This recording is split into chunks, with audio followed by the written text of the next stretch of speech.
Bonjour à tous, bienvenue sur la mécanique selon boule. Donc comme vous avez pu voir dans une vidéo précédente, la barre stabilisatrice de la Mercedes W203, donc ici la C320, m'avait posé bien des soucis, surtout au niveau des fixations.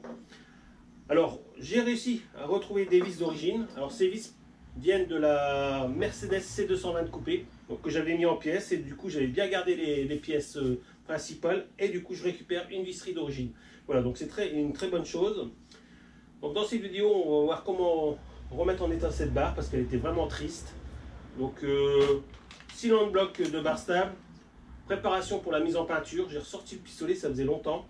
Puis bon, comme vous pouvez constater, je l'ai mis un petit aspect sportif, donc un petit rouge. Voilà, donc la vidéo d'aujourd'hui va tourner autour de cette préparation.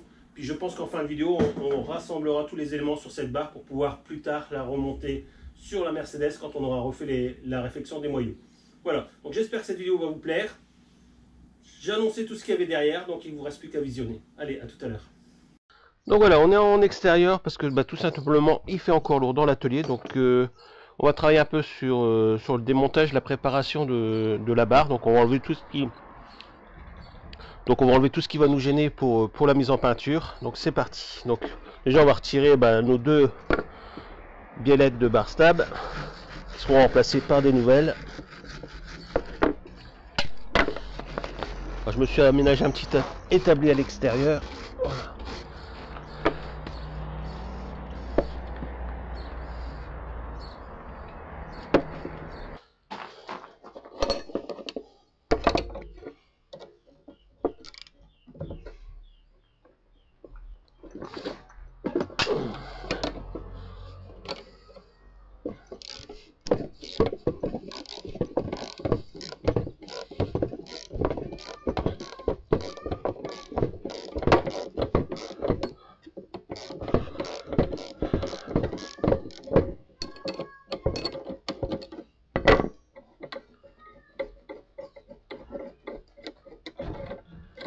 Voilà pour un.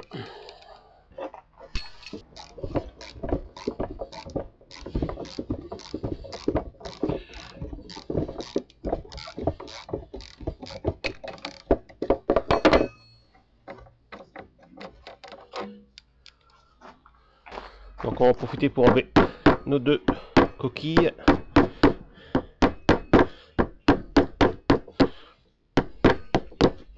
Voilà, qui vont partir au sablage, puis on remettra peut-être un coup de couleur dessus. Voilà, on peut bien se rendre compte que voilà, c'est des nids à poussière, nids à rouille. Voilà, donc ça fera vraiment pas de mal de rafraîchir tout ça.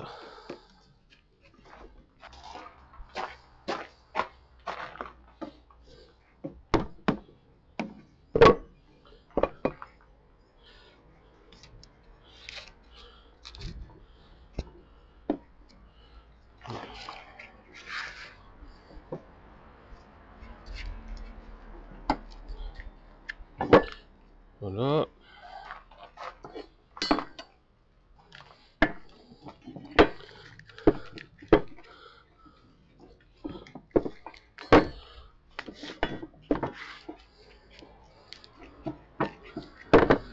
Et voilà, donc notre barre est à nu, on va pouvoir un peu la nettoyer, la décrasser, pour dire de pouvoir après la poncer, puis la mettre déjà en après, et ensuite en peinture. Allez, c'est parti.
Donc voilà, nous voici de retour de la station de lavage. Donc ici j'attaque directement avec une lame de cutter pour enlever la peinture qui ne tirait plus beaucoup, parce que je me suis aperçu que sous la peinture qui restait encore sur la barre stabilisatrice, on avait de la rouille qui était en train de se propager. Donc plutôt que laisser cette rouille ressortir plus tard, j'ai décidé de gratter toute la peinture qui tenait plus avec une lame de cutter. Donc voilà, c'est un boulot qui est pas trop agréable à faire, mais bon, voilà, faut le faire. Donc ça va, c'est bien, hein. Je veux dire, c'est pas agréable à faire, mais bon, ça s'en va plutôt bien. Donc les endroits où la peinture reste accrochée, je le laisse, mais j'essaie de gratter toutes les parties rouillées jusqu'au moment où j'aperçois un peu de fer chromé, enfin gris, qui n'a pas été pris par la rouille, tout simplement.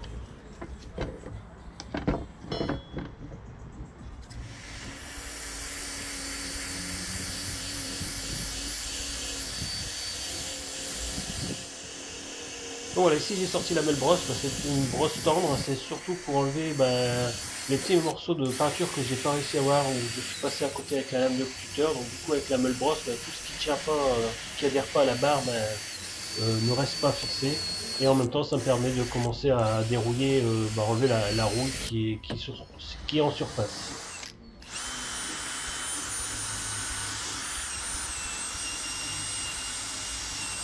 Voilà. Donc, surtout les emplacements des vieillettes de bar stable qui étaient bien pris, bien roulés. Donc la meule brosse ne suffira pas à enlever le plus gros de la rouille.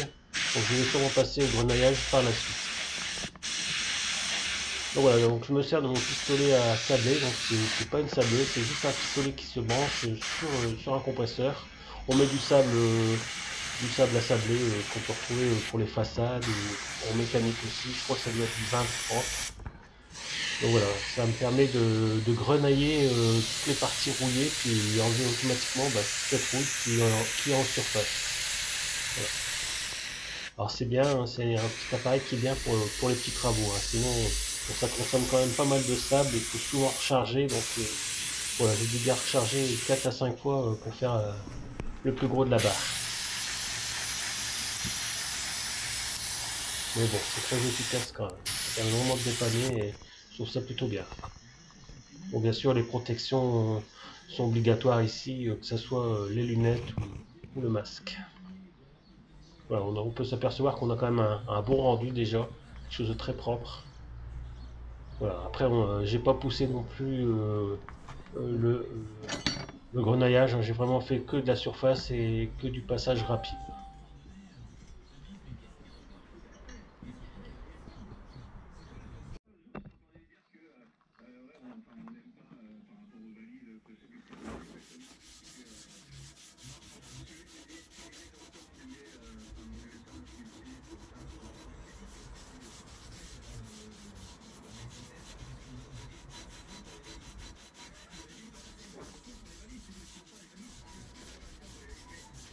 Voilà, ici on va passer à la finition ponçage. Donc ici moi j'utilise du papier à poncer, mais c'est plutôt des éponges à poncer. Donc il y a plusieurs grains qui sont fournis dans un coffret que j'ai trouvé sur Amazon. Donc on doit avoir 4 grains différents, puis dans le coffret il y a 3 tampons qui doivent faire 20 sur 10 je pense de mémoire.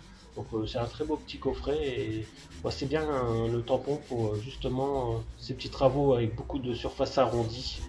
Voilà, on ne pourrait pas travailler avec une ponceuse ni avec une cale à poncer, donc il faut le faire à la main, donc rien que tel qu'un tampon Gex. Voilà, de toute manière je vous mettrai les liens dans la description comme d'habitude. Ouais, ça a permis vraiment de enlever la dernière partie de route qui restait un petit peu sur toute la surface.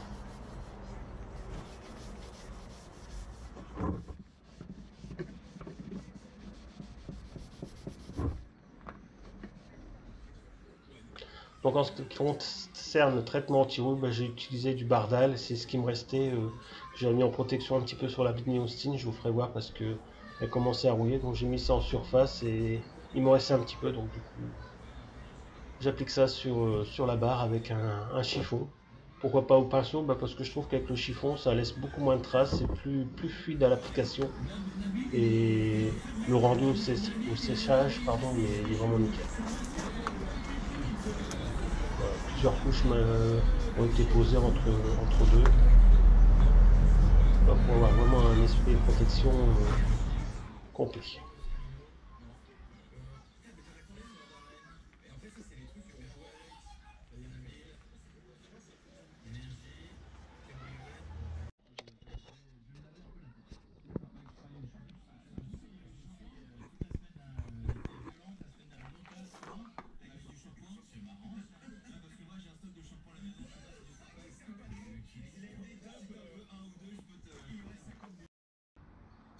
Donc là, il suffit de poser l'après. Donc ici, c'est un 3+1. C'est un après qu'on règle l'épaisseur en ajoutant le durcisseur dedans. Donc je lui ai mis une bonne couche. Et je suis revenu 3 fois dessus pour vraiment bien la charger. Si le but c'était après au ponçage de surtout pas retirer cette épaisseur d'après que j'avais mis, mais juste plus ou moins affiner le lissage de la surface.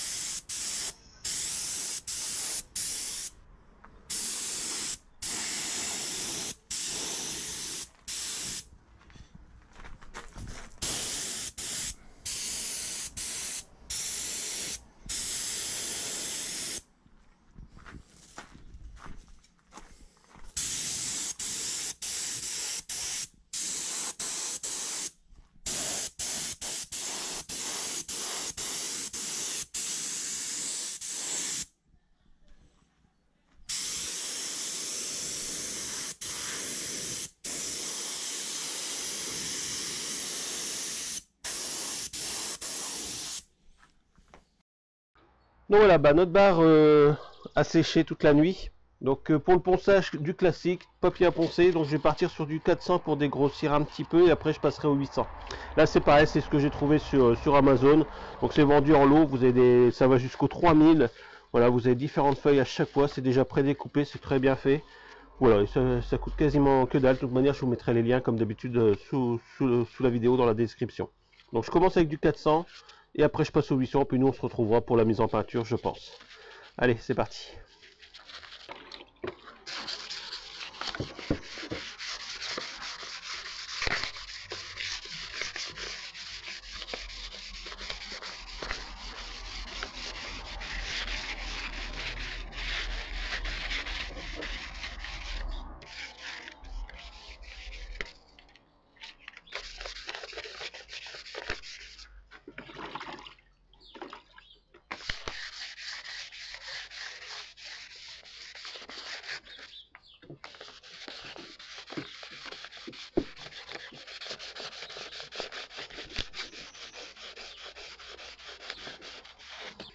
Donc voilà, le ponçage est terminé, donc j'ai pas voulu aller trop dans les finitions parce que le but c'était pas d'enlever l'après. Je veux garder la protection qui est en dessous, qui est l'anti-rouille.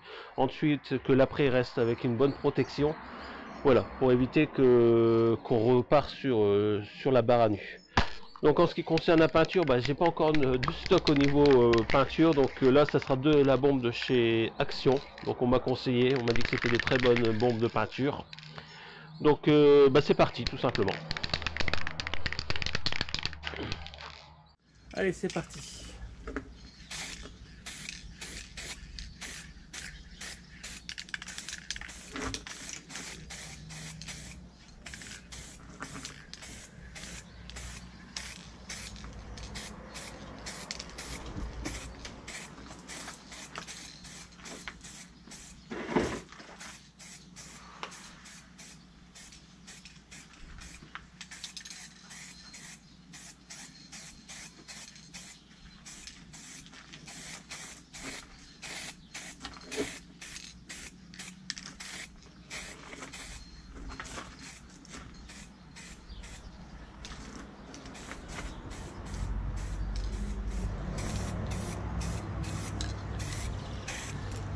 Voilà, moi je continue, je vais attendre les pauses entre les couches, je vais mettre plusieurs couches et on se retrouvera à l'atelier pour faire le point. A tout de suite.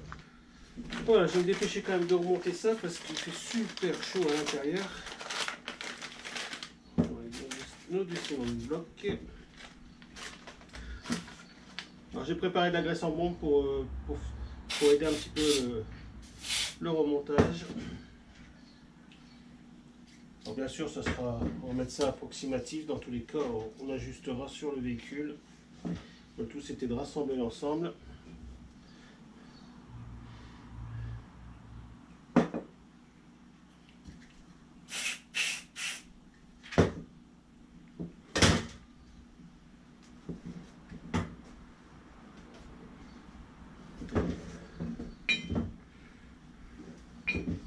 Pas beaucoup de place, hein.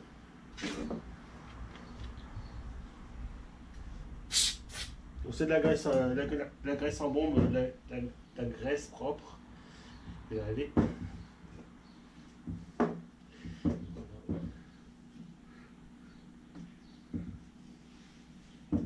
Je regarde si c'est le même. Ouais, c'est bien les mêmes. Hop. Alors, fixer d'abord les petits par poussière, enfin si on peut dire par poussière, parce que quand on voit tout ce qu'il y avait dedans. Voilà.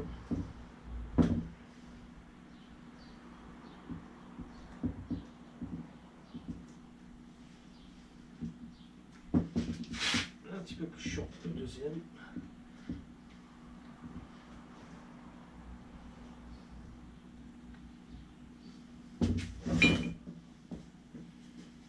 Je ne vais pas trop la griffer avant de la mettre en position. Je suis déjà en train de la griffer.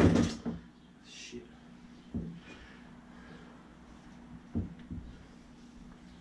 Voilà. À côté. Faire tout de suite l'autre.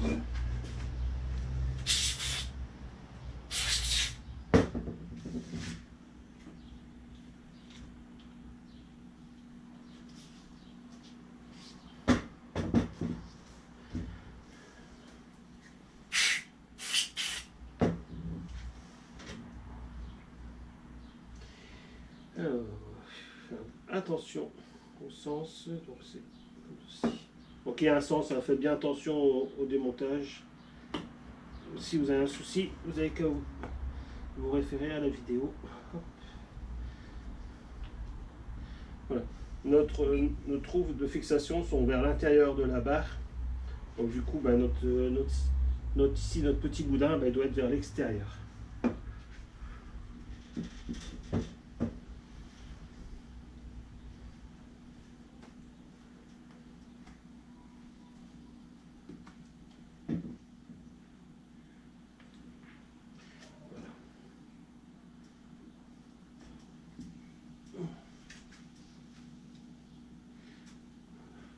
On ajustera sur la voiture. On a nos 4 vis qui sont prêtes. Voilà, moi je suis là, j'ai remonté nos biellettes de bar stab.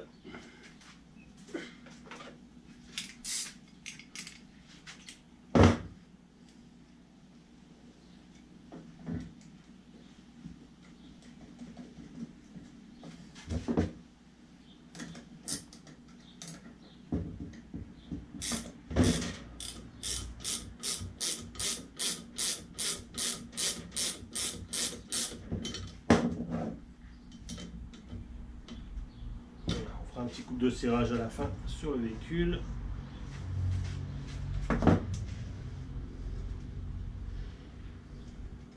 C'est insoutenable la température qu'il fait dans le garage.